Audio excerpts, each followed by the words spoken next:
Tila ba bumuhos ang luha ng lahat matapos maihatid sa huling hantungan ang namaalam na singer na si Jovette Baldovino. Matatanda ang nakaplano sanang magpakasal sina Camille at Jovette sa susunod na taon at bumuo sana ng masayang pamilya, subalit ito ay hindi na nga natuloy dahil na rin sa nangyari sa namaalam na singer.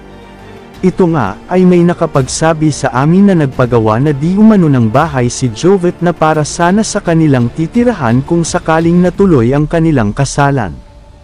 Naging sobrang emosyonal naman si Camille matapos nang mabalitaan niya ito. Ang bahay sana na ito ay ireregalo sana ni Jovette para sa kanyang fiancé na si Camille.